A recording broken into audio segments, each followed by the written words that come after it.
আগের ভিডিওতে আপনারা দেখেছিলেন আমরা গিয়েছিলাম বারুইপুরে সেকেন্ড হ্যান্ড গাড়ি দেখতে, আর বলেছিলাম আসার সময় অন্য রাস্তা দিয়ে আসবো। তো কোন রাস্তা দিয়ে আসবো দেখার জন্য ভিডিওটি কন্টিনিউ দেখুন। উঠলাম ন্যাশনাল হাইওয়েতে, যেটি আগের ভিডিওতে বলেছিলাম বাইপাসের পাশাপাশি সোনারপুর থেকে বারুইপুর দিকে আসছে। আর ওখান দিয়ে ঢুকে গেলাম ডান দিক দিয়ে হয়ে ফের সেই বাইপাসটাই। আর বাইপাসটা ওয়ান ওয়ে, এদিকে যাওয়ার রাস্তা ওদিকে আসার রাস্তা। পেছন দিকে কলকাতা থেকে আমরা এসেছিলাম, এখন যাচ্ছি আমতলার দিকে। এখানটায় এসে বাইপাসটি শেষ হলো, বাঁ দিকে চলে গেল বারুইপুরের দিকে, ডান দিকে আমতলার দিকে। আর খালটা ওপার করে ডান দিকে সেই ওয়ান ওয়েটা, আর এদিকে রাস্তাটি চলে গেল শাসন রোডের দিকে। আমরা সোজা চলে যেতে থাকলাম আমতলার দিকে। আর যেই রোডটার ওপর দিয়ে এখন যাচ্ছি এটা হচ্ছে বারুইপুর আমতলা বা আমতলা বারুইপুর রোড। আর বারুইপুর থেকে আমতলার দৈর্ঘ্য 14 কিলোমিটার। 14 কিলোমিটার যেতে যেতে আমরা ভাবছিলাম যে যেহেতু মসগড় বিবিরহাটের ওপর দিয়ে যাবো এবং কোরবানির পশু দেখবো। আর এই রাস্তাটি হাইওয়ে হলেও কী হবে, এখানে প্রচুর টার্নিং মোড় ছিল, আর খুবই ভয়ঙ্কর টার্নিং মোড়।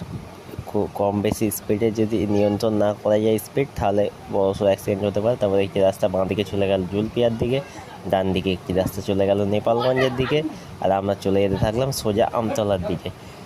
এদিকে একটি রাস্তা ঢুকে গেল যে মগরাহাটের দিকে যাই।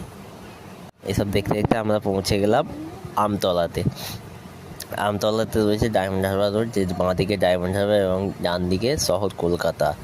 আর পেছন দিক থেকে আমরা এলাম বারুইপুর থেকে, আর সোজা চলে যাচ্ছি বিবিরহাটের দিকে। বিবিরহাটে রয়েছে একটি বড় গরুর হাট।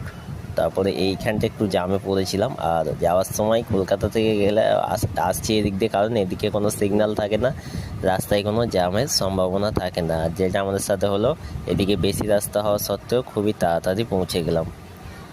আর চলে এলাম বিবিরহাটের কাছাকাছি। বিবিরহাটের কাছে এসে দেখলাম যে একটি রাস্তা এসে মিশেছে, যেটি সুলতানগঞ্জের দিকে চলে যায়। বাঁ দিকের রাস্তাটি সুলতানগঞ্জের দিকে চলে যায়। আর কিছুটা এগিয়ে গিয়েই রয়েছে বিষ্ণুপুর পঞ্চায়েত সমিতির অফিস।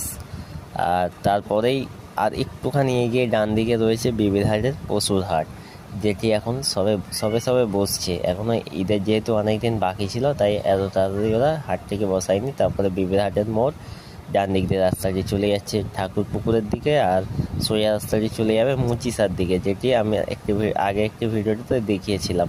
আর আমরা ঢুকে গেলাম ডান দিকে মহিষগড়ের দিকে। মহিষগড়ের দিকে যেতে গিয়ে রাস্তায় পড়লো রামদেবপুরের পশুর হাট।